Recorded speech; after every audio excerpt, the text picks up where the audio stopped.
Hi everyone, I'm Birgit O'Connor, and let's take a look at this.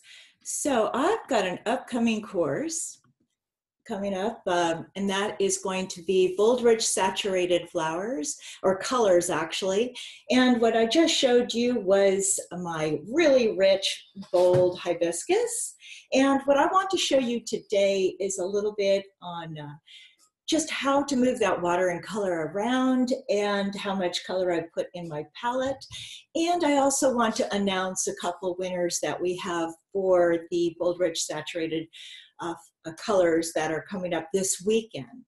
So let's go ahead and get those glasses on so I can announce the winners. And in the grand prize here is Louise Donnelly, and second place for the Brilliant Color course is Laura Early, and Charlene Jameson has won the Pansy. So congratulations to all of you. I'm really excited and looking forward to painting with you. So I'll get the hang of this Facebook Live soon, and I think it's just a lot of fun. So let's go ahead and take a look at our colors in just a second. And oops, I can't tell, do I wear my glasses? Where do I look? So let's take a look at the actual painting. It's not going to be a very long demonstration. It'll be quick. So let's go ahead, take a look at this. And what's really important in this particular format is how to build that really rich color. So what I want to do is show you just a little bit here in the palette in just a second, but here I'm going to show you what we did today in our Waves and Water Level 2 course. What we are trying to do is learn how to interpret a photograph, simplify, minimize, and just have fun with it. And this turned out to be a lot of fun, very peaceful, and not having to paint every detail. I just wanted to show that to you. So now, let's go ahead and look at the palette. Like a lot of times people ask me, how much color do I put in? You can see it's not a lot. It's just a nice creamy color, especially if I want to get really rich, bold color in there. You can see I don't fill my wells. It would be great if I'm traveling to have a well full of color, but I like that creamy consistency. Now, what I'm going to show you is the water to color blend and the amount of water on the surface.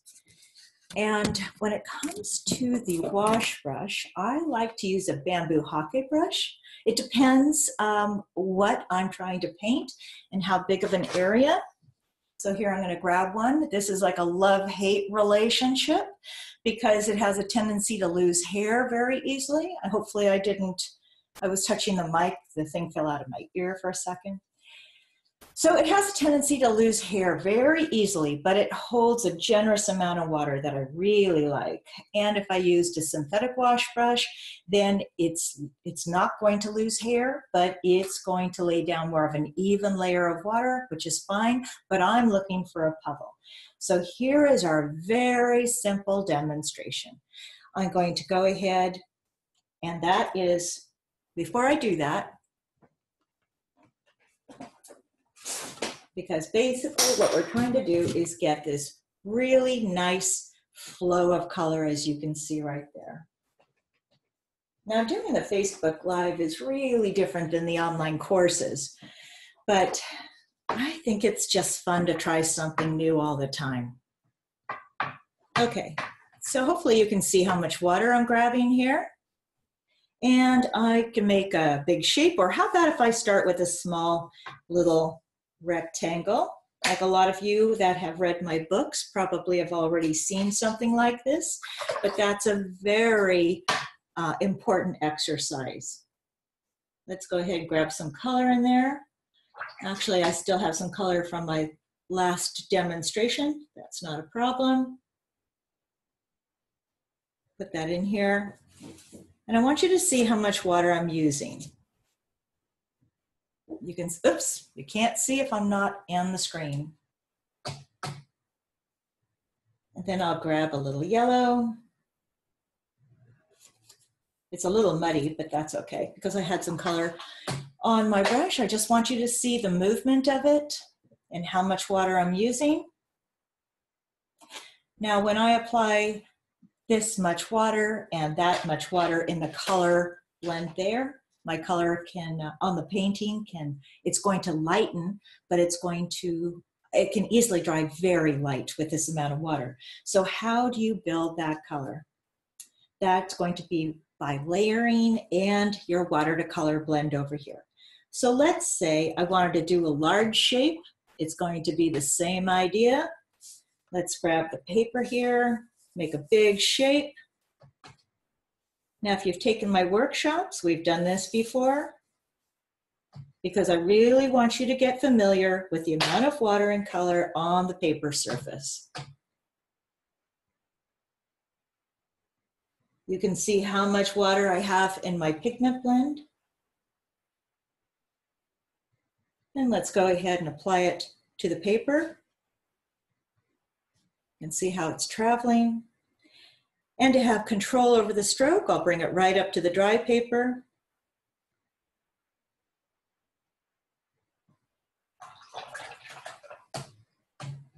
And then I'm going to mingle some other color into it. Now, if your color doesn't have enough water in it, it's not going to move. I know a lot of people that do watercolor think that you need to have less water, but what's the point of watercolor if you're not using water? Then we're going to lift and move it around. You can see how much water I'm using.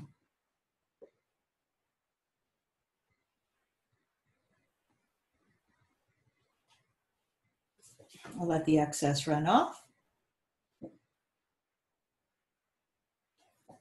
And then I'll just work with the amount of water on the surface and then gradually build those layers and have fun with it. It just needs a little more work,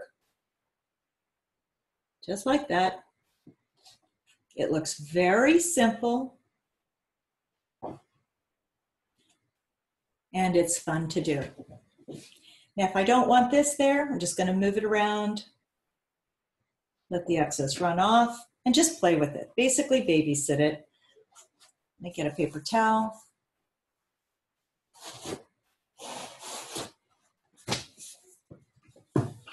Wipe up the excess water. And that is how we are basically, whoops, losing things over there. And here as everything's falling down, that's basically how we're going to get that. Okay, this is fun to do. We've just started rock, sand, and sea glass. That's a lot of fun. And if you've seen my Facebook page here, then you'll know that I've already done I think I've done a demonstration on that, but it's a lot of fun. And maybe I'll talk to you more about that later. Anyway, until next time, happy painting, everyone.